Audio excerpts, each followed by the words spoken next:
Good morning, everyone, and welcome to the launch of IPPR's new Skills for a Green Recovery report. My name is Luke Murphy, and I'm head of the Environmental Justice Commission and an associate director at the Institute for Public Policy Research. We are, for those that don't know, the UK's leading progressive public policy think tank, and we have offices in London, Manchester, and Edinburgh. IPPR is an award winner for its work on climate and the environment, and we have teams undertaking work on issues which range from the net zero transition to economic reform, work and skills, and immigration. But we're coming together today to highlight the growing issue of construction skills in the context of the government's net zero carbon commitment by 2050 ambitions. And this closely connects with the wider work of IPPR and the Cross-Party Environmental Justice Commission in particular. The Commission is focused on how we maximise the benefits and opportunities of net zero and the restoration of nature, but also to minimise the risks and put people at the heart of that transition. But one of the key considerations of the Commission's work, as has been for this particular project, and as we will hear from one of the report authors in a second, Oscar Watkins, is around the shortages of skilled workers in the construction sector and the fact that it could threaten to derail the government's efforts to decarbonise our economy and also to build back better from the COVID-19 pandemic. In a few moments, we will turn to a presentation of our research findings, followed by a really great panel discussion. I'm really pleased to be joined by so many experts in the field who are going to be answering, having a debate on the report and also answering your questions too.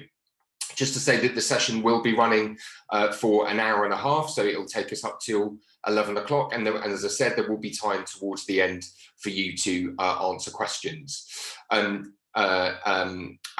you can do that through the Zoom Q&A function, which can be found at the bottom of your screen. So please do feel free to submit questions at any time. Feel free to have a chat in the chat box. Often quite lively conversations in there, but if you do want to direct a question to our speakers, please do put it in the Q&A function.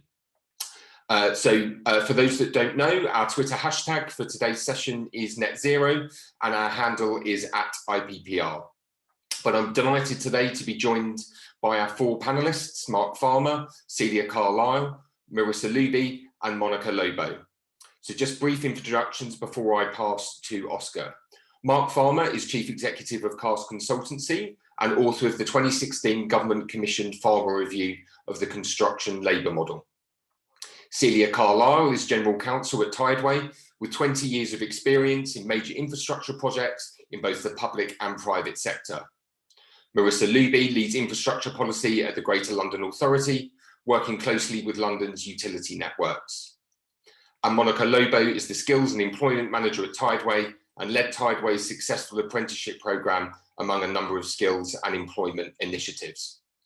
But before we turn to the discussion, I'm going to invite Oscar Watkins, one of the authors of the report, to share some insights into our research. Over to you, Oscar.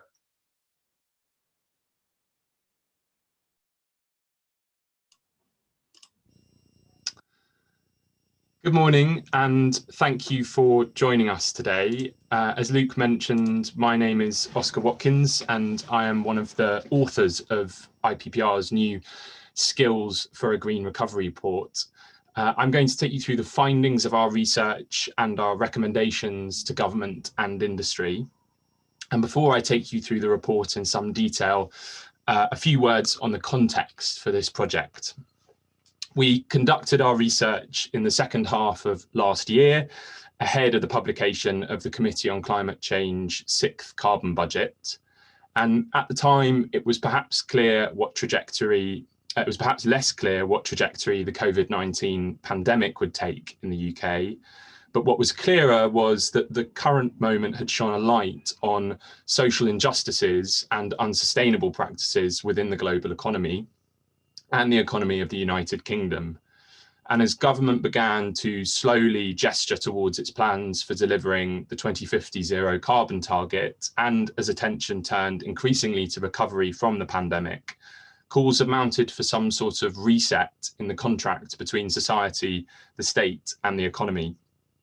It's no small thing that just yesterday, Prime Minister David Cameron came forward inviting the current government to be more interventionist in its efforts to promote a green recovery. And statements like this show that voices on all sides of politics are looking with hope and pragmatism at the infrastructure sector as a key part of a transition to a stronger, fairer, and more sustainable economy. As we began our research, it was clear that a key concern for the entire construction sector was and is the persistent skills crisis. This issue has been subject to forensic investigation by academics, the industry itself, and government. Most notably, Mark Farmer's 2016 review of the construction labour model highlighted some of the structural barriers to vocational training and recruitment in the sector. And in looking at these previous examples and some of the more nascent literature, it was clear that there are two issues that have remained less explored and that needed to be addressed urgently. The first is understanding the implications of the 2050 target for what many are calling green skills, and specifically green skills in the major project sector. And the second is the question of how skills and employment policy plays out at the level of an actual infrastructure project.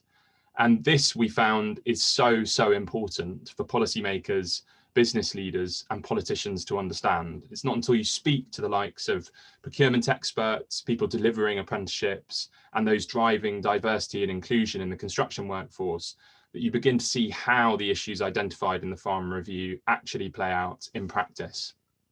And we were lucky because as we turned our attention to green skills, the Thames Tideway Tunnel Infrastructure Project, London's super sewer, was starting to do its own retrospective as their works began to wind down. Tideway is a major infrastructure project, a tunnel running the length of the River Thames in central London. I'm told that the tunnel itself is 2 double-decker buses high, and it is by value one of the largest infrastructure projects in Europe today. So taking Tideway as its starting point, our research began with an in-depth literature review exploring the need for change and the structural challenges to skills development within the construction sector. This was complemented by qualitative research with representatives of the Tideway project, wider industry, the further education sector, and policymakers. Our research has been published online. You can access the report through IPPR's website. We're also grateful to a group of leading industry, local government, and political figures for coming forward to endorse our research findings, writing directly to the Chancellor this week. Those supporting the paper include key construction trade associations such as the Chartered Institute of Building, and leaders in construction firms including Mark Reynolds, CEO of Mace Group, and John Morgan, CEO of Morgan Sindall. We're also very grateful to the working group that supported us to produce the report, including Mark, Celia, and Monica, who are on the panel today. So moving to a summary of the research itself. Through our reading and our discussions, we found that two terms are in need of some definitional clarity. And we've also found that there's quite a bit of debate about these terms. So we've drawn on IPPR's existing work in this area, and we've chosen to define green skills, green recovery rather, as the package of investment required to achieve net zero by 2050. But our definition of net zero at the Institute diverges somewhat from the government's. We believe that the transition to net zero should focus not just on the amount of carbon emitted in the UK, but also the way the transition impacts society. Our interviews with practitioners suggest that there is nothing new about the skills required to deliver major infrastructure projects. The workforce is already capable, at least in terms of its knowledge and technical capability, of building the major infrastructure needed to achieve net zero. Rather, the challenge is that there is a gap between the number of skilled workers required to build the infrastructure and those already in the workforce. As I'll explain in a moment, this gap existed before COVID and before net zero hit the agenda. And there's also a need to transform the values and attitudes of all people and firms in the sector to be habituated in greening. I'll now come to speak a little bit more about the skills crisis facing the construction sector. We find that the construction sector workforce is aging rapidly. Again, this was identified in the Farmer Review, which found that the demographic profile of the workforce could lead to a 20 to 25% decline in the available labour force by 2026. And this trend appears to have worsened. Based on the most recent ONS data available, we estimate that 750,000 construction workers will either be retired or on the verge of retirement in the next 15 years. Our analysis of the labour force survey shows that the proportion of workers aged over 50 has risen from 30% to 35%. And over the same time period, the proportion of workers under 30 has fallen from 23% to 20%. So at the broadest possible level, the trends identified in Mark's 2016 review of the construction labour model have not changed. We aren't reversing the trend towards a smaller and ageing workforce. Now, many commentators will say that this trend is a distraction because the industry and policymakers are currently endeavouring to improve the productivity of the construction workforce through transitioning to less labour-intensive manufactured approaches to construction. And there is truth to this. However, there are limits to what can be achieved with modern methods. And the consensus among those we spoke to for this report is that modern methods of construction alone won't serve as a solution to the construction skills crisis. So they pointed to the significant demands for skilled labour, for example, in the maintenance and renewals industry. This part of the construction sector is labour intensive and makes up around 35% of all output in the industry each year. And this is before we even begin to account for the additional demand for construction skills created by new net zero infrastructure projects. And when we turn to look at net zero and the skills required to achieve the government's targets, it's clear that these skills shortages are set to deepen in the short and medium term.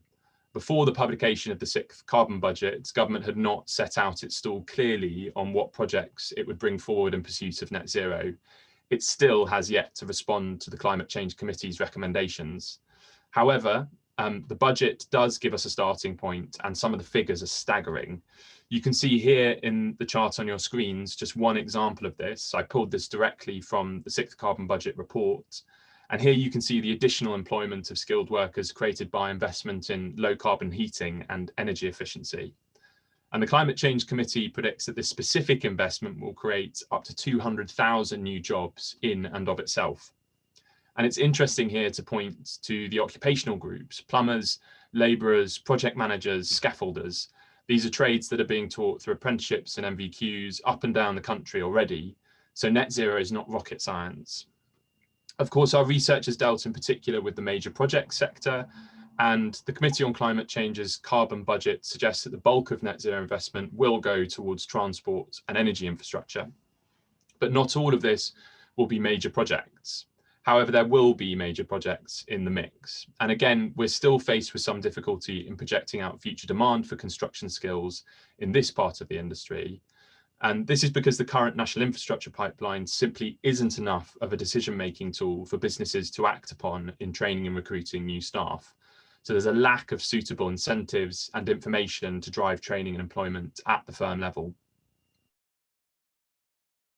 There's a growing consensus that training across the construction sector is out of step with demand, and we do expect this demand to grow. And yet we find ourselves in strange times when it comes to funding for major infrastructure projects. The government appears to have lost its appetite for big projects, feeling somewhat downtrodden by diminishing support for High Speed 2. And they're also increasingly looking at how a mix of smaller investments in the energy and transport systems could make for faster progress towards net zero in the short term. We did have some spending announcements in the Chancellor's last budget and in his spending review, but it's notable that very few of these are explicitly net zero projects. Indeed, some, such as expanded investment in highways and aviation, row in the opposite direction. It will be important to see what emerges in the spring statement next week, though the Treasury has been briefing that decisions on rules for tax and spending will be pushed to later this year. It's notable that the Department for Business, Energy and Industrial Strategy have begun to respond quietly to the 6th carbon budget over the last month or so. And there's a clear recognition that much more ambitious action is needed if government spending is to remain even remotely in line with the recommendations of the Climate Change Committee. At the moment, they're a very, very long way off. And no matter what the picture for funding, at some point investments will be made in major infrastructure projects. And our research shows that it's vital to look carefully at the experience of practitioners working in existing major projects to understand how these investments translate to real-world skills and employment programs that can help to solve the construction skills crisis. We're extremely lucky to have been able to speak at length about several real-world examples of employment and skills interventions. Sadly, we couldn't include all of these in our report, but we have managed to look in depth at the Tideway Apprenticeships Programme, its use of the real living wage, and Tideway's work with people who have convictions. What we found in these case studies was a wealth of good practice that would be of real use to practitioners and to senior leaders in major infrastructure projects. However, the case studies also highlighted the barriers facing practitioners. It became clear that there are three key issues that the sector itself needs to work on with the support of government. And these are governance, working conditions, and diversity and inclusion. On governance, we found that the structure of the industry and of major projects makes decision-making difficult. Tideway was relatively successful in overcoming this governance issue, as evidenced by the success of its apprenticeship programme. From this example, we found that structures and process are important. Practitioners need access to a sponsor at board level that has oversight of budget and headcount. On working conditions, it was widely agreed that construction is not an attractive place to work.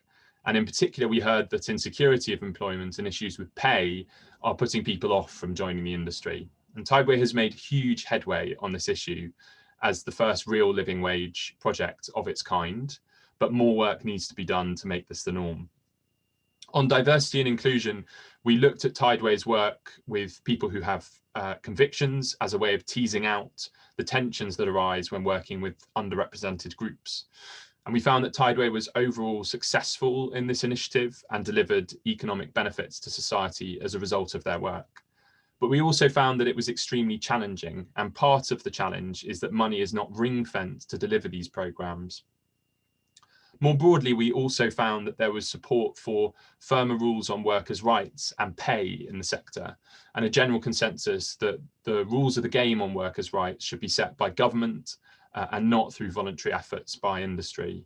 This is because we need clarity on who is going to pay for these sorts of interventions in publicly funded projects. All of this requires action by government to set the rules of the game and to clearly articulate what business as usual should look like. So there's a clear shortage of skilled workers, and the industry is failing to deal with the skills crisis. Much of our research focused on the why, and to answer this, we took as our starting point the Farmer Review's analysis. We broadly diagnosed the issues highlighted by the Farmer Review as a collective action problem, where actors are disincentivized from working collectively towards, in this case, national priorities. And our research looked in detail at how this collective action problem played out in the Tideway project, in the hope of offering practical insights into how policies in the Treasury and departmental sponsors of major projects can be more responsive. This is important and timely. The government has released two major documents in the last couple of months, the reviewed Green Book and the Cabinet Office Construction Playbook. The Green Book instructs civil servants on how to appraise the costs and benefits of a policy, programme or project. And the Construction Playbook shows how the public and private sector can work together more collaboratively in publicly funded construction projects. And these developments signal a major departure from traditional approaches to public procurement and more generally how the public sector works with the construction industry. And the findings of the government's 2020 Green Book review go to the heart of this change, marking a significant shift in the emphasis of both the document and the practices that surround it. And I think that the key outcome of the review was the recognition that deploying something like the Green Book is not a purely technocratic process. It involves people and ways of working that are diverse and context dependent. And our research shows that it's not until you look at the collective action problem at the level of an actual construction project that it becomes clear why this is so important for how skills and employment programs pan out in practice. We found that it arises largely due to the structure of the construction supply chain. As we show in this diagram, the sector is highly fragmented. In a project valued at 20 to 25 million pounds, a single tier one contractor may be responsible for up to 70 tier two subcontractors, of which most are small or micro businesses. And in a multi-billion-pound infrastructure project, it's common for multiple tier one contractors to form one or more joint ventures, each with many subcontractors. And this structure creates complexity, which in turn spreads accountability for training and recruiting the construction workforce over the long term. The system escalates costs and creates a race to the bottom on pricing, which in turn leads firms to value engineer their work, preventing longer term capital investment in skills and employment. This collective action problem has led to a culture of indirect employment, which has further distanced firms from the construction workforce, disincentivizing investment in skills and employment. And the overarching sentiment here that we heard from the businesses we spoke to is that they want to do a good job of recruiting diverse talent and training, but they simply don't have the legislative hooks to get on with it. This leaves them at the beck and call of funders and investors, for whom keeping to budget is the single biggest motivator. And this problem has been recognised by government through the reviewed Green Book and the Construction Playbook. And so how these documents are operationalised will be a big factor for how major projects in the future deal with the construction skills crisis. So to the solutions, our report sets out recommendations on two fronts, those for government to take forward and those for businesses in the infrastructure sector to adopt. And broadly speaking, these fall under four headings in line with the findings of our research. On funding, clearly the impetus is on government to come forward with a clear pipeline of net zero investments and greater funding for the further education sector. We think that a joint effort should be undertaken across the Infrastructure and Projects Authority and the Department for Education to create a skills pipeline that complements the existing national infrastructure pipeline. This would at least give businesses a starting point when designing apprenticeship programs, linking future demand for occupations to national priorities. Last year, IPPR set out recommendations for funding to be directed to the further education sector to reverse decades of underinvestment in post-16 education. And this includes a £6 billion annual contribution to revenue funding for FE institutions and options for increasing capital funding in line with national priorities. We've also set out recommendations for improving working conditions in the sector. And in particular, I draw your attention to our suggestion that a commission on bogus self-employment in the construction workforce be established. This is vital if we're to end the desperate cycle of cheap and dirty employment practices that characterise parts of the sector. Finally, we've pointed towards further action that could be taken to resolve the structural barriers to successful employment and skills initiatives. We've invited government to expand on existing efforts, including deepening the advice and guidance in the Construction Playbook to more specifically address skills and employment, and creating separate guidance on how training and working conditions should be dealt with in Green Book business cases. The businesses and trade associations that have endorsed our report have written to the Chancellor, setting out the actions that they intend to take in response to the findings of our research. And this includes a plan for an industry-wide net zero strategy already in development, and specific action to train senior leaders in construction firms through a net zero leadership curriculum. This brings me to the end of my presentation. If you're interested in learning more about the research or about IPPR's work on net zero and skills, please don't hesitate to be in touch. Thank you for listening. I'll hand back over to Luke, who will take us through our question and answer session. Amazing. Thanks very much, Oscar, for that really kind of comprehensive overview of a really thorough report. I'm going to have a discussion now with our panelists, but just a reminder to our audience, please feel free to put your questions into the Q&A box and we'll come to them shortly. I'm going to take some questions one by one to each of our panelists just to get some opening thoughts. I was going to come to Mark first, if I may. And Oscar, there was obviously set out the kind of the issues as we see it in the construction industry and the potential barriers that it currently presents in terms of meeting net zero, in terms of the skills issues identified in the report. I just wonder how far you think the government and the industry have made progress since publication of your report, and where you think more work needs to be done, and also a sense of how much of a threat you think it presents to actually the ambition of net zero, in terms of what the government have not and the industry have not yet made progress on. Yeah, thanks, Luke, and good morning, everyone. So if I was to boil down the sort of key themes of my review 4.5 years ago, they fall into two categories, of which Oscar actually picked up on both in his presentation just now. One was to actually try and improve productivity through changing the methods by which we build. So the whole move towards modern methods, technology enablement, a manufacturing mindset, rather than sort of a traditional construction mindset where appropriate. And to that extent, there's a fair bit that's happened over the last 4 to 5 years. There's a lot that's gone on in relation to government policy. Government has very much set out its stall in terms of accepting that need to move to a different production method. And MMC has been endorsed, if not mandated, in many aspects of central government policy, particularly of the presumption in favour of MMC for the major government programmes across DFE, MOJ, MOD, DHSC and Department for Transport. So billions of pounds worth of money is now being conditioned on the adoption of MMC, which is fantastic, and it actually plays to the heart of what I was suggesting needed to happen to address this structural decline in skills, which Oscar also set out, which is the core reason why I was alerting the industry to the need to change. So the fact that the demographic changes that have been set out are probably exacerbated further by Brexit, and probably the combination of Brexit and COVID, if I'm looking at what's happening at the moment, anecdotally, particularly in London, I would suggest, are going to make some of those structural resource challenges even greater than perhaps I set out in 2016.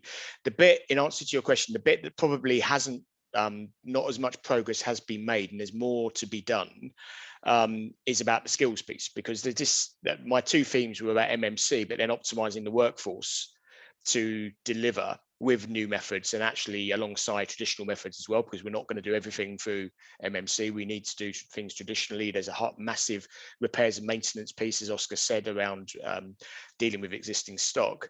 And we need to address that bit as well as changing the methods by which we build. And that, for me, there's lots more work to do. So, I sense that in the intervening period since 2016, we haven't made the progress that I would have liked and I recommended around reskilling, upskilling, the more brutal issues that we have in terms of retaining talent and attracting talent, which are really, really critical. How do we make the industry more diverse and attractive to new entrants?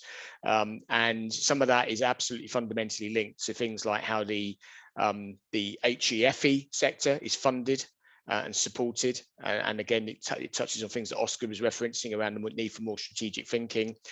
We've had issues, probably negative issues, in relation to how things like the apprenticeship levy has worked in construction. That hasn't helped.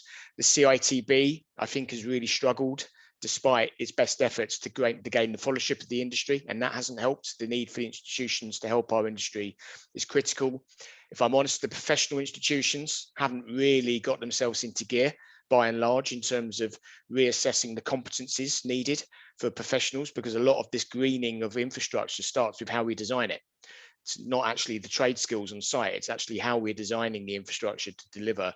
And that starts with professional engineers and architects and surveyors and project managers understanding the challenges, and the institutions need to drive that into the accreditation of courses across the board. So yeah, so for me, Luke, it is the bit that's lagging is the skills piece, which this report obviously majors on in terms of understanding the potential challenges. We can talk about MMC till the cows come home, but unless you've got the people, and the people are appropriately trained and enabled, we've got a problem still.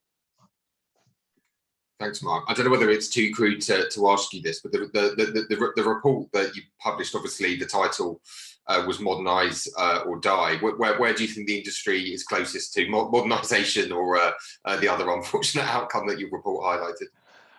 I think the reality is it was never meant to be a binary position. It was a choice. And what we're seeing is the industry is moving in two directions at the moment. We're seeing, I have to say, there's some really, really positive signs that the industry is getting this now with some of the government support I've highlighted, but some of it is just the industry recognizing it has to change and of its own volition. So there's a modernization piece. So there's a modernize and die here. The or die was just a choice for each individual business in the industry to take.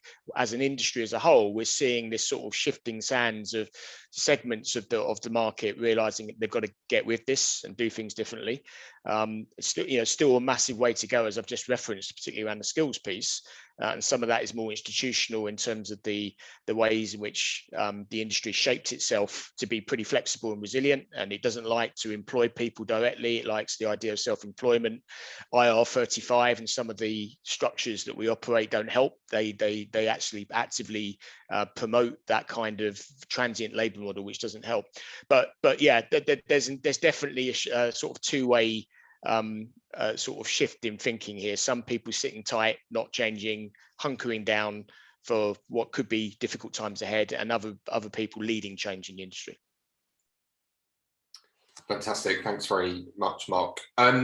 Monica, I'm going to turn to you if that's okay. And obviously you worked on the Tideway projects. You've got a kind of a good understanding of how kind of government policy transfers into practical action on the ground and how it actually plays out in real life. I just wondered whether you could say a little bit, as well as any kind of reflections on the report, but what you think the risks are of sticking to the current approaches of training and employing people in the construction sector, and what that might mean for the overall net zero target and our transition towards it.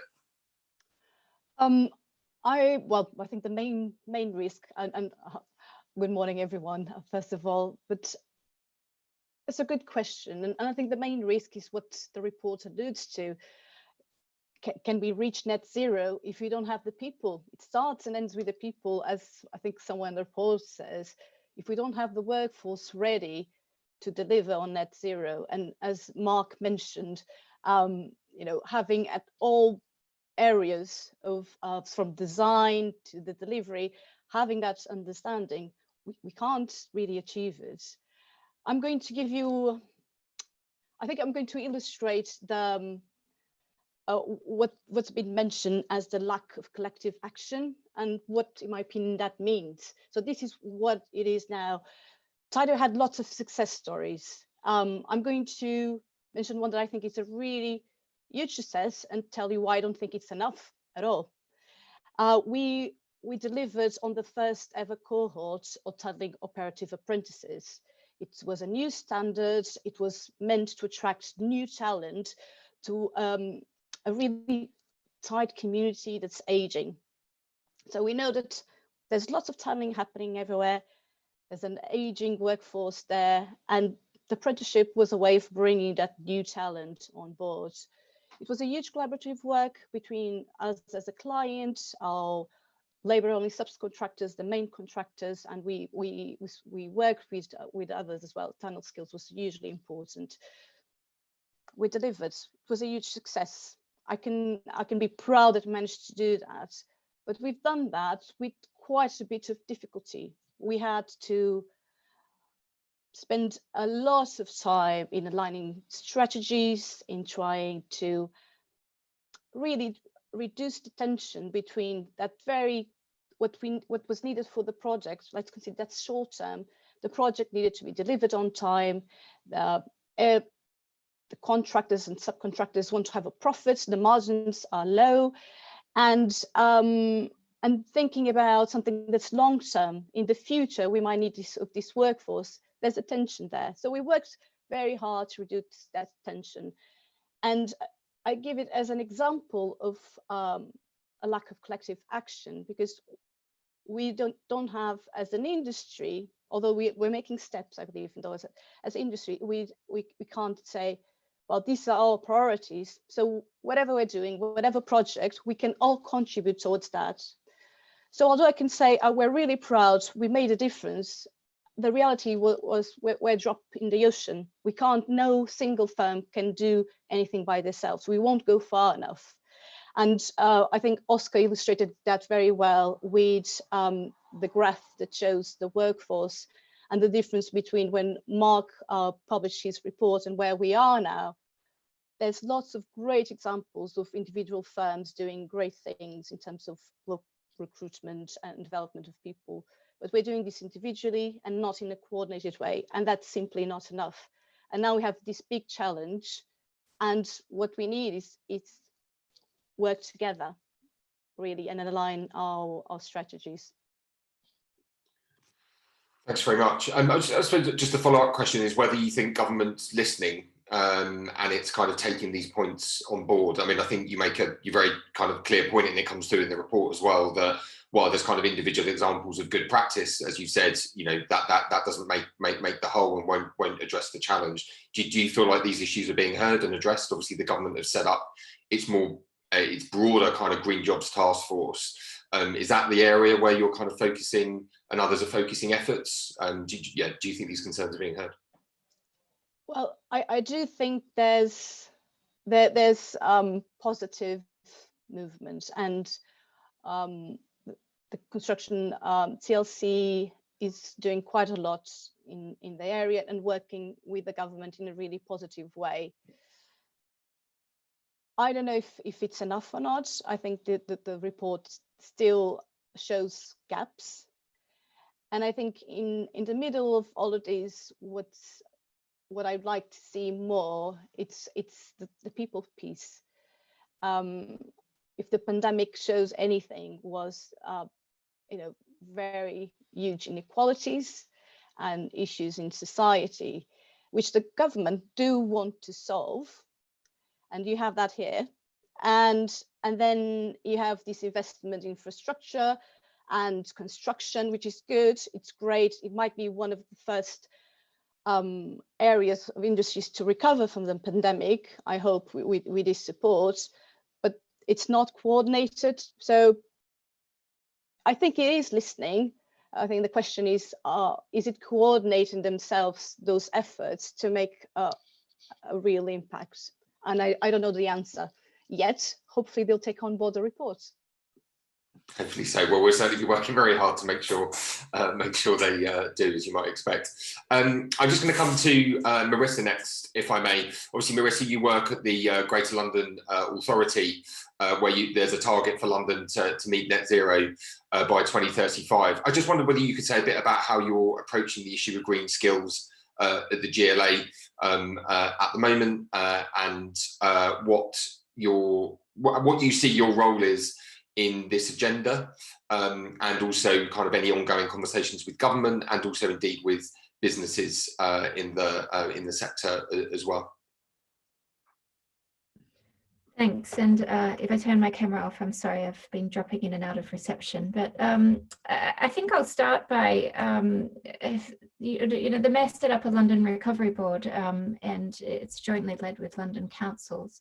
And I think there's a strong, clear message on there on how he wants London to recover in a greener, fairer and more equitable way. And I think there's a series of 8 social and economic recovery missions, this mission-led approach, which on a strategic and high level way sets out some really clear statements. And I think the green skills and green recovery will play a really strong part of this. And there's a mission on a new Green Deal and good work for all Londoners that I might speak in a bit more detail about. And the Green New Deal is looking to double the size of London's green economy by 2030 and accelerate that job creation. So I think that's a really strong message and a really strong I suppose position to take and to push forward. And even in a difficult economic time, there's already a £10 million fund for to invest in the Green New Deal projects and work in this kind of area. Also on that, the Good Work for All mission, it's looking at creating opportunities for Londoners to access quality employment. And I think that this is looking at more sector-based skills programs as well, and green again being a key area of interest. So there's this kind of macro level that's forming within GLA and within my team and the infrastructure team. you know, our job on a day-to-day level is also now to respond to these higher level aims, as well as, you know, obviously, you know, what, you know, how we work, and our team works very closely with the utility sector. We run an infrastructure coordination service, so we have a delivery part of our service, as well as, you know, in a policy sense, thinking about these big picture issues. And I think we've been working since July last year with our utilities sector to actually understand the investment in London. And there was an announcement last July that, you know, cumulatively of 5 of utilities that we work with quite consistently, you know, up to £1.5 billion in the next 2 years will be put into the London economy. So then we kind of think through how can we strategically support and align this investment towards the Mayor's priorities, and also into job creation, and how we can support our utilities companies, you know, with jobs opportunities, and getting people to access the jobs that they need. So I think that there's work going on there, you know, aligned to those missions, but also I think the GLA has and local authorities have an interesting position where you do have built environment experts next to skills teams and programs where you can really join up strong layers of expertise. And I think that goes back to Oscar's point when he's talking about a fragmented sector and a complex system. I think it's the role of many people to bring these solutions together. It's not just one kind of sector that can fix. I think there's a lot of expertise needed in the room. And I think that, you know, this again is the start of a process for GLA as well. We, you know, want to collaborate with other regional authorities, you know, on, you know, net zero approaches, as well as the skills, to understand off other cities how they're doing and what they're doing, and also off other organizations. And, you know, we've heard some good examples today, but as we work through this program, I think it'll become more important to work with organizations on that local level as well, to really test and pilot and model approaches, because we are really in a transition period. Thanks. Just as a kind of follow-up, I'm just wondering how much of a concern or a barrier it's seen at the moment to actually delivering on net zero. I mean, clearly, as you just outlined, as part of the kind of Green Recovery Board and all the London Recovery Board and the Green New Deal mission and other areas around skills, there's obviously a lot of ambition there from the Mayor. But I just wonder how much concern there is about it actually inhibiting London in delivering on its emissions targets at the moment, and whether I don't know whether you're able to speak to this, but whether the GLA and Mayor thinks that there's needs for more kind of devolved power in the area in order to meet those, in order to meet some of those challenges.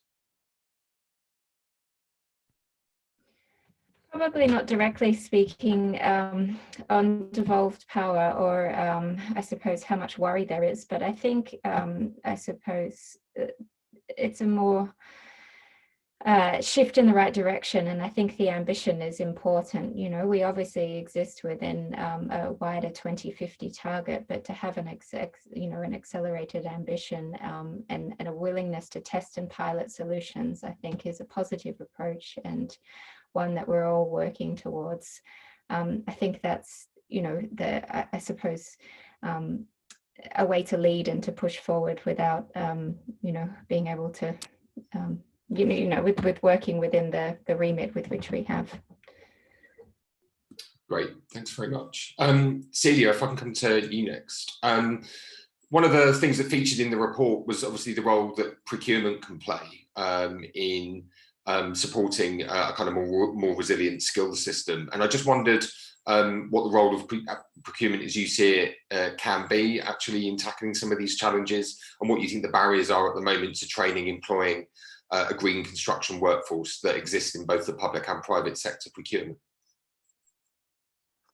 Thanks, Luke, and good morning, everybody. That was quite a long question. I think I've forgotten the end of it, but I think with procurement, particularly if you are tendering for something, the more you can put up front in your tender documents at the beginning, the more chance you have of your potential contractors pricing in what you want them to do. If you need them to be greener, if you need them to hire more apprentices, if you want them to pay the London living wage. These are all things that you can ask up front. And a lot of them are doing fantastic work in this area. But again, it's pulling it all together and putting some pressure on them at the beginning so that they will price this in and they will do it. A lot of contractors, their shareholders, their lenders, their banks, they're all interested in sort of ESG. And so actually putting these requests in the procurement documents isn't that big an ask. I can't remember what the rest of your question was, I'm afraid, sorry. You're on mute.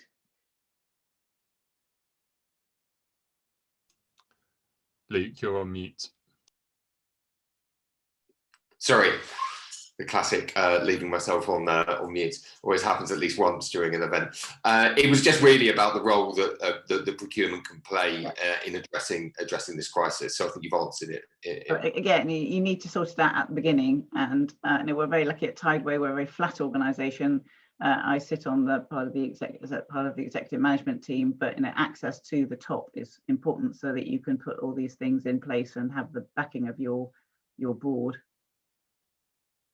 Thanks very much. I might just come to Mark on the issue of procurement as well, and just ask what role you think the construction playbook might have in helping to solve the challenges which are set out in the report, which is obviously focused around procurement.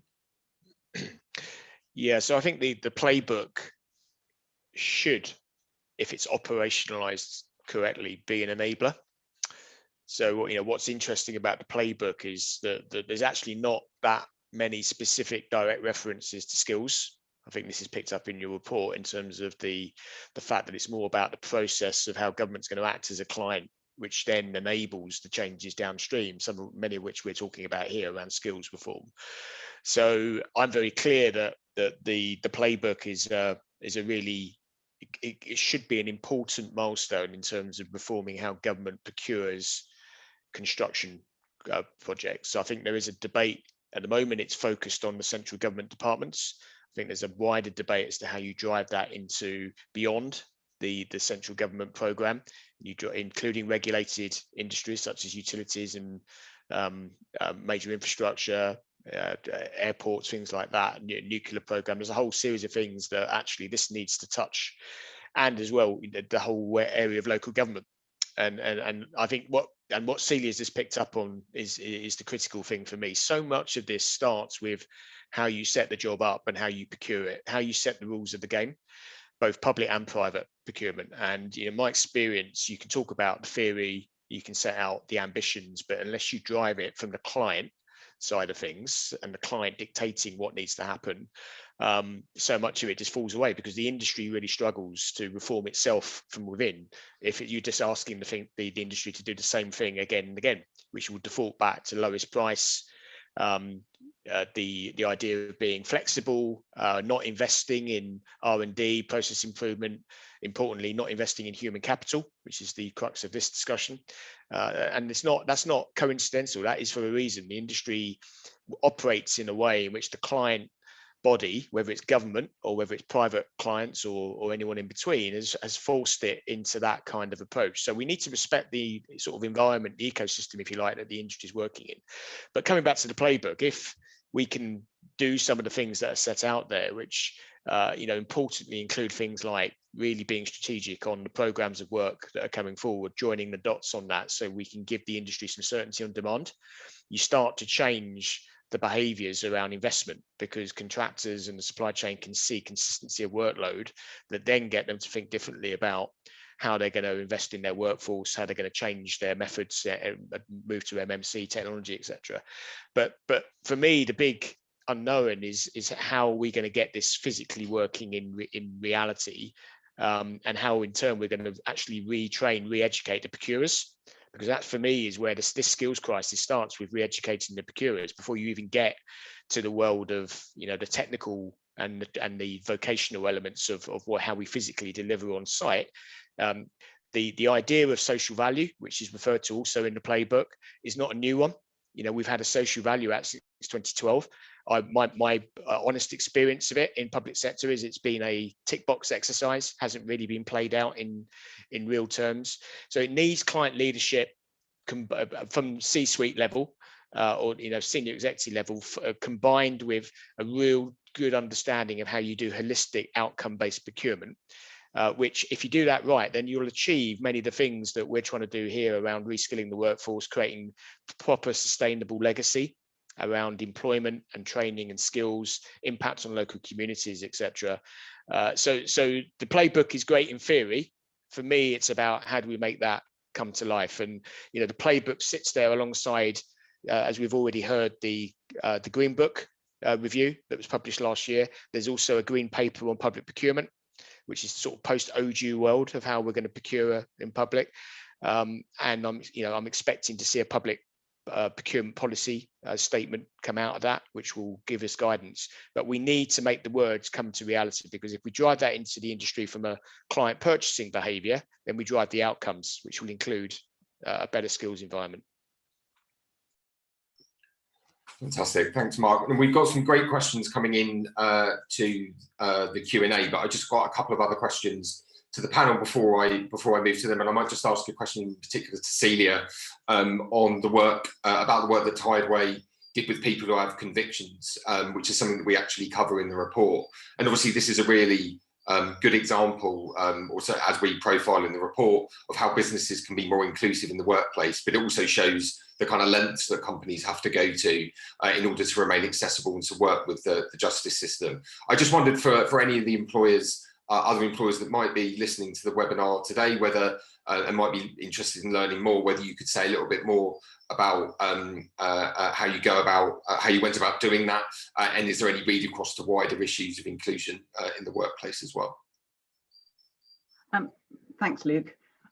Yes, I'm quite, I'm very keen to get more people with convictions into the workforce. They are there, they are ready, they all need jobs, they all need some sort of certainty in their lives when they come out.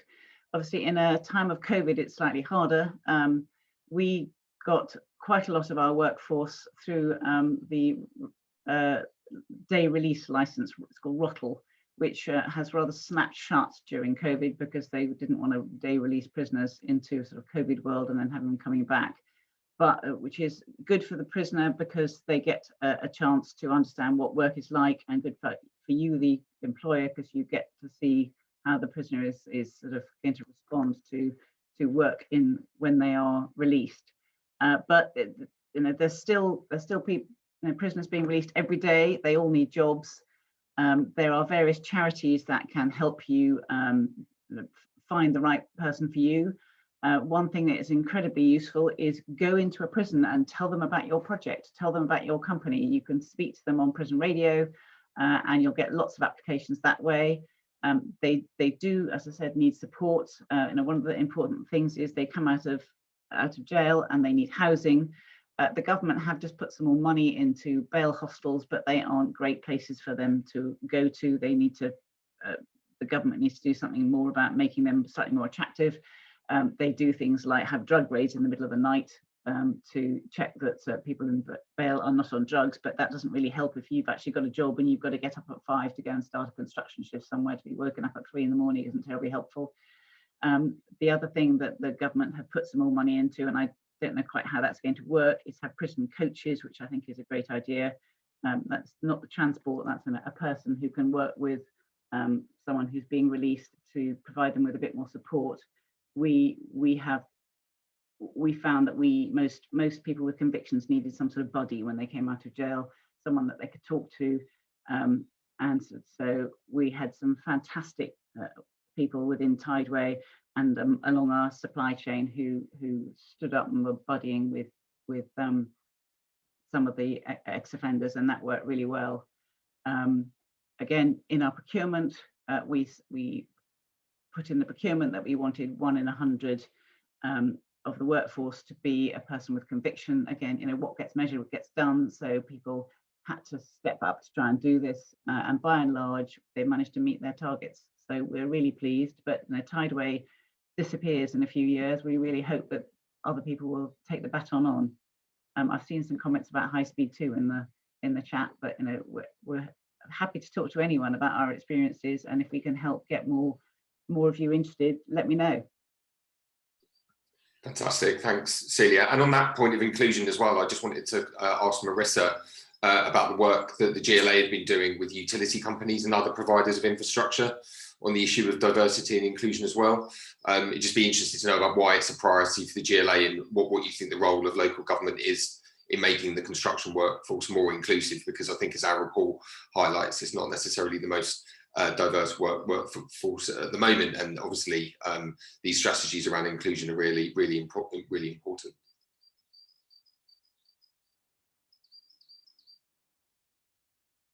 Yeah, I think all of our built environment groups within GLA have diversity and inclusion as a high priority across our architecture and planning and infrastructure. I can give a few examples of the infrastructure today, but I think yeah, we have a panel of 23 of London's largest infrastructure organisations run through our deputy mayor, called the London Infrastructure Group. And about a year ago, we co-created a report on improving diversity and inclusion in the infrastructure sector. And we've been working for the past year in delivering some of the recommendations of that report, thinking through reverse mentoring and schools programs, what data is needed or what more data is needed to understand and monitor and evaluate the challenge. And also, as Monica was saying, some of the problem as being, individual and not joined up in a coordinated way, but actually convening groups of organizations who can learn from and share best practice. So that's high level kind of understanding. But then one of the programs we've been doing recently is working with our workforce integration network team within GLA. They're a social integration team, and they've been looking to improve employment pathways for young Black men in London, and have been really looking in the construction and digital sectors as two growth sectors.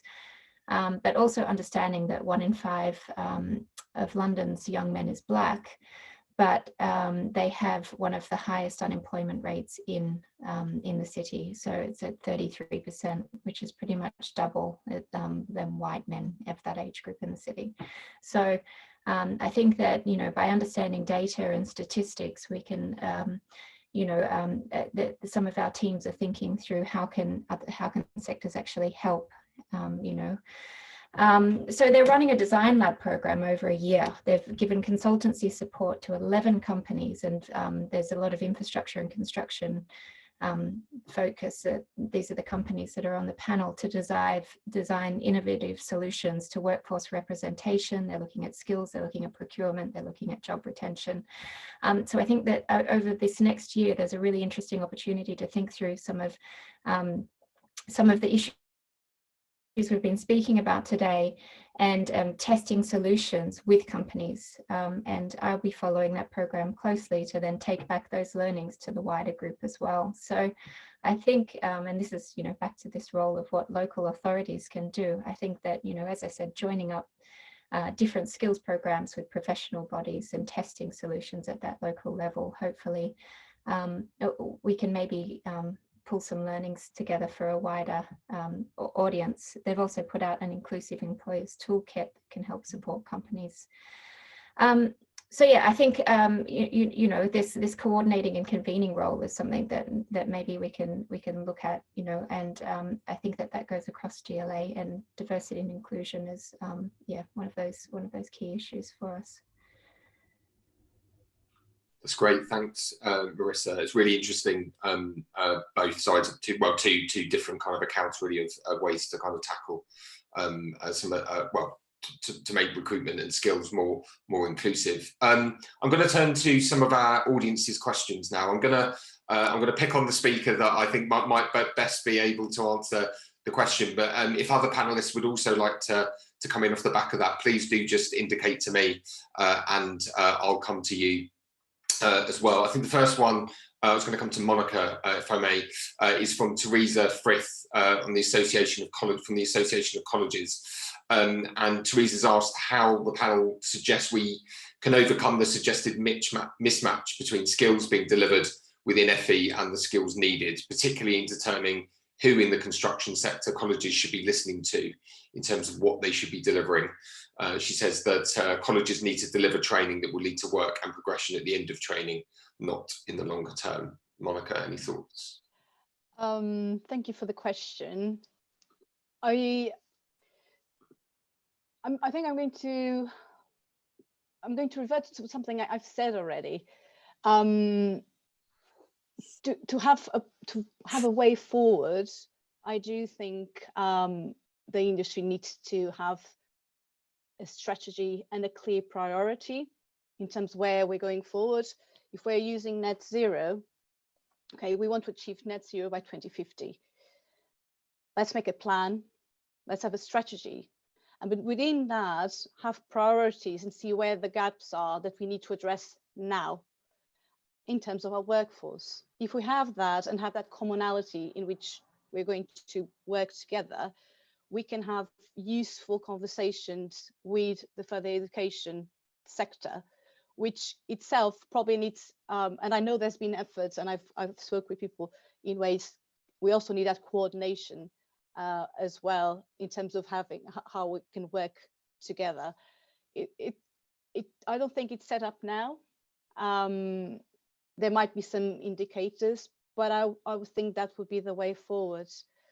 We don't have that clarity now, and I think that's why we have so much mismatch, as you said, in terms of the skills that are being delivered and perhaps the needs that we have. Thanks very much, Monica. I don't see anyone else clamouring to come in off the back of that, so I might just move on to one of the other questions, which is around the Green Book, and I might come to Mark and then Celia on this one, and just whether the panel think the updates to the Green, this is from Jeremy Galpin at Costain. Jeremy's asked whether you think that the updates to the Green Book with respect to social value will help address any of these skills issues, and what needs to be done with specific gaps such as tunnelling. So to Mark first, and then Celia, if she's got anything to add. Mark. Yeah, so I suppose it comes back to the point I made previously in terms of, it's all very well coming up with a policy or a set of regulatory guidance, whether it's wider public procurement reform, whether it's HMT and guidelines for assessing projects. They had to be put into practice, and that requires a really vigorous look at who's actually applying the principles. And building the business case from a Green Book perspective. Who's building the business case? Are they adequately trained in understanding how Green Book guidance has changed from where it was previously? And this balance, because if I'm really honest, and some of this is just down to the cynicism of what I see day to day in my own business in dealing with the public sector, is that there's still this focus on wanting all of that good stuff around social value and decarbonisation and the non-financial stuff, but it's also a desire to have that at the cheapest possible price, and you can't have everything. You need to get, this is the whole thing about balanced scorecard procurement and the weighting of projects. Clearly, we're in a post-COVID world where there's massive pressure on the public finances. So the Treasury imperative will be to make things affordable, but it has to be really disciplined in terms of how Treasury officials and then wider procurers in public and private sector, I'll come on to private sector in a second, perhaps, actually apply these principles in the field. And that's the bit I've seen these false storms before. So when the Social Value Act came out in 2012, when the whole thing about best value interpretation under OJEU, what it's done is it's basically set a load of qualitative and quantitative guidelines for procurement, but it's still boiled down to how cheap can you do it. And that, that's just, sorry, but that's the cynical perspective of me being involved in major construction projects. On the private sector side, one of the things that's really interesting, I didn't pick it up previously, I think Celia might have mentioned it, is the role of ESG.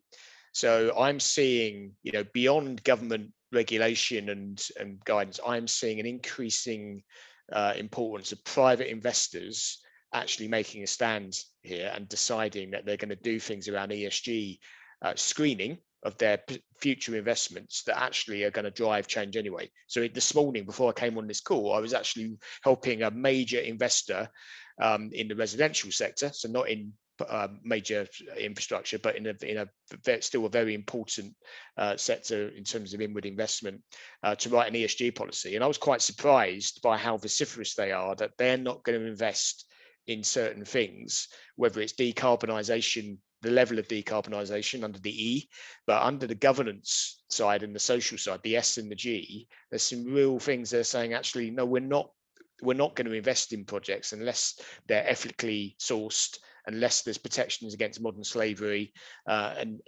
unless you can actually prove to me the provenance of where everything's coming from and how it's been delivered. And that, I think, is a real game changer, because the private money, which is the bulk of what the UK construction industry relies on, is not government, it's actually private money that funds our industry. If it starts making those kind of decisions, you get transformative change, because if something's not investable, it won't get built. Or if it gets built, it'll become a white elephant, and that will drive change at a level we perhaps haven't seen before, even more so than the ESG policies coming out of the supply chain, because that's more compliance. It's the money and the clients. If they drive the change from the top, then the social value bit will come, and it will, because it will be driven through the need to make things investable.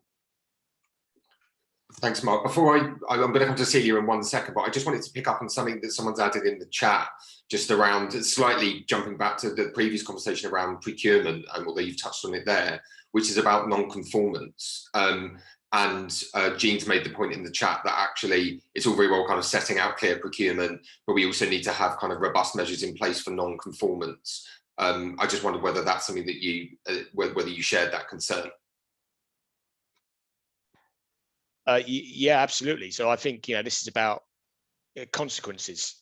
So if you're not actually playing by the rules, then, there needs to be consequences. Otherwise, you don't drive behavioural change. And a lot of what we're talking about here is behavioural change. So if there's a set of rules or guidance and actually, people aren't abiding by that, then actually there needs to be a consequence from that around, as the non-conformance, whether that's actually the way in which jobs are being procured, or then in turn how procurement standards aren't being complied with in delivery. So there's two levels of conformity here. There's actually procuring by the rules we set out, and then actually once it's procured, actually how does the supply chain deliver against those promises it's made in terms of what's being asked for through the procurement mechanism. So and there has to be consequences, in much the same way as the fire safety debate post Grenfell has driven a whole load of change around competency, ownership of consequences and risk. Procurement is equally relevant here in terms of making sure people are called to account. Great, thanks, Mark. Celia, perhaps you could, if you wouldn't mind touching on the Green Book question, but also that question of non-conforming. Sure. Well, I think I agreed with everything that Mark said. I mean, for public procurements, the government have to realise, if they want some of these things, it isn't going to necessarily be the lowest cost option that should win the tender. They need to build it into their business cases. You need funding for training. You need some funding for innovation. You need a pipeline so that your contractors know that if they do train people up, they can use them for the next job as well. Private sector, just briefly, yes, I agree. I think the private sector are almost ahead here. They really do care about ESG. Their shareholders care about ESG. Their pension funds care about ESG. And we can all take action by asking our pension funds, where does our money go? Are they invested in the right sort of businesses or not? And with people power, I think you could actually make a difference if everybody pulled together. On the procurement question, absolutely, you need to make sure that if you've procured it properly, it's all written into the contract, and then you need a carrot or a stick. The consequence of not doing something, is it either a breach of a contract, or do you lose a KPI, or you can play with the tunes that you like. But again, I have been really impressed by our subcontractors on sort of provenance of where things come from, their ethical procuring, and they've been really good on direct employment. We obviously have to worry about modern slavery, and you ask them questions, and they all know exactly what they have to do, checking where people come from, checking whether everyone's got a bank account, training, direct employment, living wage, another big area where Monica did a lot of work on that, and again our workforce responded very well. Perfect. Thanks very much, Celia. We've got a couple more questions. So there's one on greening from Jean Dupres, and I might come to Marissa first on this, but I think this one that all of the panel might want to consider. So I might try and come to everyone on this. Jean Dupres has said, if we are to achieve the task of transforming the values and attitudes of people and firms so they are habituated in greening, who is going to lead on the vision of what net zero cultures and behaviours are required? She says that only last week she interviewed 11 companies with representation across the supply chain, asking what roles we should be concentrating on training, and over 50% asked what green skills. Marissa, any thoughts there on Jean's question? Sorry, I'm just trying to get my my camera on. So what green skills? Sorry, I'm just trying to go back to the. I think. I mean, I suppose I think that, you know, energy for me in the infrastructure sector, the energy is one of the key questions, and something that we've been working with in our team in a variety of ways. And I think it's one of these sectors that's transforming so quickly, our electricity and gas networks. And there's obviously, you know, in the utility sector, a real transition period of what's going to happen in net zero to, you know, achieve targets that have been set.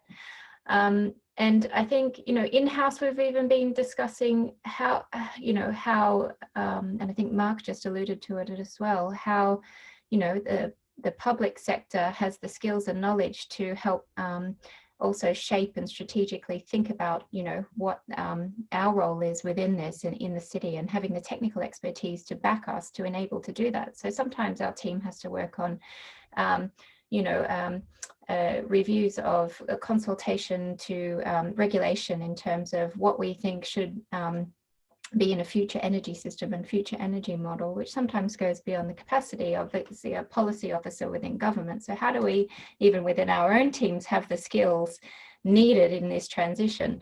So I'm trying to use that example as a way to say, I think the whole system in a way is going through a complex change. Some of the things that we're doing is actually piloting local area energy solutions, and you know, they've got 2 that we're monitoring and evaluating at the moment to actually think on a local level how we can plan for net zero. So I think there's a lot of experimentation and change that's going to have to go on and occur, and to me, I think energy is one of those key crux and places that it will play out. And maybe it's not just within organizations, it's within the regulators, it's also within the local governments, and it's a new kind of system that needs to be thought of. You know, it's skills within all of these that need to come together to actually solve some of these issues. Thanks. Just to follow up on that, do you think there's a definitional problem? Because I gave evidence to the Environmental Audit Committee a few weeks ago where they had a session focused on green skills, and I think there's kind of, you know, there's been particularly since kind of COVID, there's been lots of reports on the green recovery, and I think probably about 5 or 6 different definitions of what green skills actually are. And I know in London, for instance, that, you know, there's a desire to see it considered more broadly. So, you know, other green skills and finance, and certainly there are other areas that might not traditionally be seen as green skills, but actually increasingly are going to require them. I just wonder whether you think that's an issue, and is there a need for someone, the government, the GLA, to actually set out a clearer definition of what green jobs are and what green skills are, or do you think that's just something that will be kind of iterative over time? I think potentially it's one of these words, though, like sustainability, that has a life of its own in a way. You know, it's used so often by so many people. It might still have a life of its own, even if it lives in a document. But yeah, I do think it would be useful. I think definitely people defining policies or strategic directions to make sure that they're clear on what sectors or what key parts will drive those priorities. But yeah, I think a holistic understanding personally is probably one of the best ways that we can think about this, as I've kind of said through the conversations today. It's a large fragmented sector, the construction industry, with a multiplicity of issues and people to align. And I think that's it's broader than our sector as well, finance, procurement, and we need to think holistically about this system. Thanks, Marissa. I might just kind of come. Mark's just turned off his come off mute, so I might come to Mark and then I'll come to Monica. Yeah, thanks, Luke. I was just going to add one more thing in terms of this definition point and what do we mean by net zero? What do we mean by green skills? And it sort of comes back to this point I made earlier about the importance of designing for green construction and delivery. So there is a big focus at the moment on operational carbon. So energy efficiency and the downstream asset performance of what we create, but we can't lose sight of the embodied carbon as well in what we do as an industry. So the built asset sector collectively is probably, I think it's 40% of all global emissions. It's massive, and there's a big chunk of that which is in relation to the physical construction process. So this includes the whole world of materials. So the use of cement and steel, those two materials alone are probably 12 to 15% of global emissions. So we have to learn through a combination of materials, science and innovation, and design and engineering to use materials differently with different embodied carbon profiles. And then there's sort of the consequential knock-ons of how we improve the process to reduce process waste, which also has a carbon footprint. So that needs government to up the ante, in my view, on the inclusion of embodied carbon in its definition. So at the moment, building regulations are very much focused on just the operational bit. If we want to get to net zero 2050, we have to recognise that there is a big role here for addressing embodied carbon as well. Circularity as well, the whole idea of end of life, repurposing, etc., which is not currently on the sort of statutory legislative agenda, but it needs to be in my mind. So that's a role for government in terms of taking a leadership position there. Totally agree. And actually, yeah, what work that IPPR has done recently has kind of picked up on very similar issues around embodied carbon. I just want to come to Monica on that kind of last point, actually, of Jean's question, where she talks about the fact that she's interviewed 11 companies with representation across the supply chain, and so many of them came back and said, what green skills? I just wonder whether you found that surprising and how you think we address that kind of gap in knowledge. Probably not surprising, in part because of what you said and the definition and what does it mean. But I think I'll go back as well as part of Jean's question. There was, how do we drive behavior, which I thought it was quite interesting. And I think with the panelists and the discussion, we touch upon it. We touch upon procurement. And actually, as part of procurement, something that wasn't mentioned is on Tideway, as part of our procurement, we set in place as mandatory to have skills and employment managers who are driving the outcomes we have. So many of the things that Celia says, and I totally support, we had really good people that were driving the outcomes for us, but we put it on procurement and we had those people. We had a clear point of contact and who were driving the outcomes that we wanted. So procurement and having the right people set in place. Leadership, I think the leadership really showing what is it that we want. They'll tell us what it means green skills for that business. And if they're there, if they're visible, they can drive that. And the governance set in place so we can measure that progress, understand, and have accountability. And on accountability, I was reading something the other day I thought it was interesting. Apple, now the bonuses of their executives is linked to the social and environmental targets. So we can go that far. If that's in place or something like that is in place in a firm, I bet that if they're talking about green skills or sustainability, they'll know the answer if it's at that level.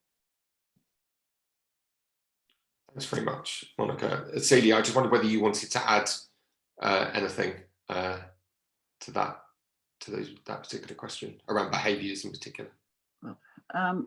Well, no, I think Monica covered it actually, but it's certainly leadership from the top and enthusiasm at all levels, I think, is great. I mean, people you needed to prod them a little bit, but once you got them going, they really took up the baton and they ran with it. I think people do care, and they've done a great job on Tideway, and we just want to make sure that when we've gone, they keep going. So that's sort of the trouble with short projects.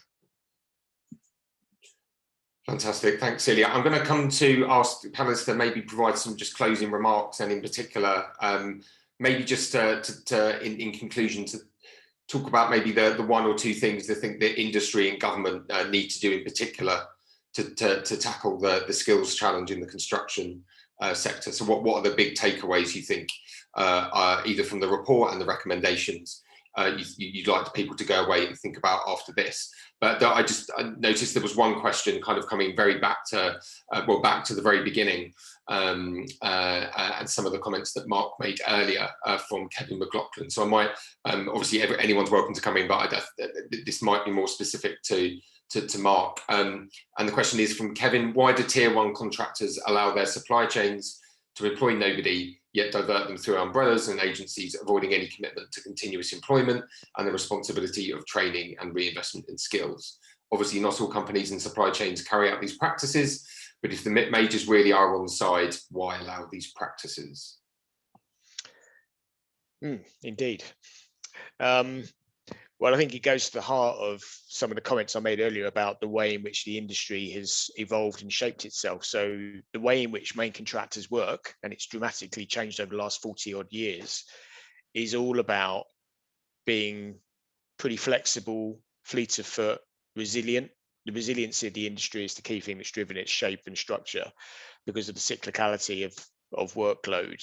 Lots of contractors have been really burnt in previous economic cycles by holding lots of fixed costs, and that includes the element of payroll. Having a payroll burden with employing lots of people when you have a downturn is seen as not very attractive. So as the industry has sort of moved towards a subcontracting model, then the role of the main contractor has fundamentally changed. It's no longer about direct employment and trade management. It's effectively a oversight function where the main contractor only probably contributes 15% of the total construction value, the 80% plus being done by supply chain.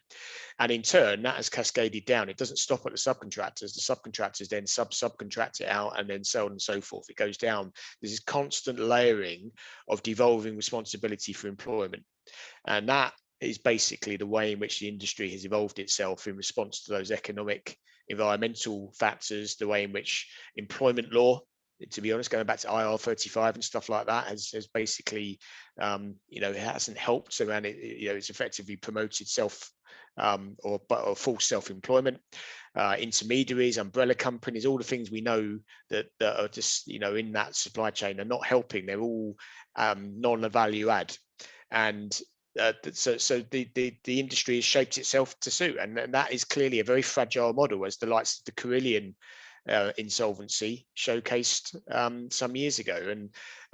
But until the market changes, until we have a demand a profile for the industry looks different, then the contractors will always be reticent to all of a sudden move to vertical integration or to a whole new way of employment. It's a combination of having to do that through statutory reform, but also understanding how the public and private sector can reshape its demand profile to enable the industry to think differently about how it invests and how it acts, how it employs, all the things we've been talking about. So yeah, to an extent, you can't really blame the main contractors. They're playing the game, and the rules of the game have been set through a combination of different things that have evolved over the last 40 years. Thanks very much, Mark. I know that Celia wants to come in on this point, but I'm also conscious of time. So coming to Celia first, you might want to just pick up that point. Just that any closing remarks, picking up that point, but also just some thoughts on what your main takeaways are and recommendations are for government. And because of my bad chairing, we really don't have much time left for this as well. So I'll come to Celia first. But just quickly, I think, again, it's what you put in your contracts. We have been, mandated direct employment wherever possible. We've mandated the London Living Wage. I completely agree with Mark. The contractor and subcontractor model is because the contractors need to be flexible. You need pipeline of work so that people will invest in training for their workforce. But the contractors, labour-only subcontractors, do mainly directly employ. They seem to find them the next job to go on to. They do train them. I think things are better. I think IR35 has certainly helped. You will also get some workers who don't want to be employed. They'd rather be self-employed, and that is a balance that you have to have. I did want to do one of the questions that I think we did kick around it early was, how do you make the construction industry more attractive? It does look very male, pale and stale. You've got to talk to them about, when you go into schools or you're advertising for a job, just have a look at the way you're presenting the construction industry, because actually can be really dynamic. There's a lot of digital stuff. There's a lot of, if we can be more flexible about how we employ people. Through COVID, we've learned that we can all work from home. And if you want to get more women into the construction industry, or people who have caring responsibilities, you need to make the job a bit more flexible so that they can do their work around it. Fantastic, thanks very much, Celia. I also just, if panelists would like to, as Saga has raised a few questions just around issues around human rights and the supply chain as well, particularly to do with resourcing of materials. So if you did want to address that in your final comments too, I know, okay, I'll come to Celia very briefly. Again, quickly, I mean, it is all about ethical procurement and provenance, and whether you can actually see where all your goods have come from. I agree it is an issue, but you can do a certain amount of checking of this. So again, it's something you can mandate. But I think we all have phones, they all got lithium in them. I understand there are only a few lithium mines in the world, so we're probably all, I'm afraid to say, not helping. Marissa. Thanks. I think I'll keep it quick given the time. I think the net zero leadership curriculum was something that was really strong that came out of the report for me. I think I've spoken about the use of pilots and working together and testing solutions through this time is really important, and that requires partnerships. Fantastic. And Mark? So for me, I think the overarching theme is moving from the political rhetoric into action. So the whole net zero debate, it's highly politicized. Lots of people are making announcements about us moving in a certain direction. There's a global clamor for change, but we need to make some of this real. And and the construction industry has a massive role to play in that. So political leadership, and then industry, client leadership, political, and then government response through how it actually delivers its own programs, as we've discussed, how ESG drives that from the private sector. Just seeing it happen in the real world, that's the big next step for me, moving from the words to action. And final word to Monica. I'll try to follow on the action, and on the firm level, although I believe we need to work together, being a good employer that provides good working conditions and is inclusive, it's a really good starting point to start attracting new talent. And be a good client. On a fragmented industry, any construction company is the client as well. So thinking about ethical procurement always, or sustainable procurement, it's even broader, whatever you want to call it. If you focus on those two things, I think we can move forward. Fantastic. Well, thanks very much to all of our panelists for their contributions and all of their work. And then many of them, or all of them, I think, have contributed in their own way to the report, and to Tideway in particular for their support of the work and the research. And we're really grateful to everyone for joining. We're going to wrap up now, but do check out our website and read more about the report there. And do feel free to get in touch with us or any of our panelists about any of the issues that have been brought up today. But thanks very much, and enjoy the rest of your Thursday.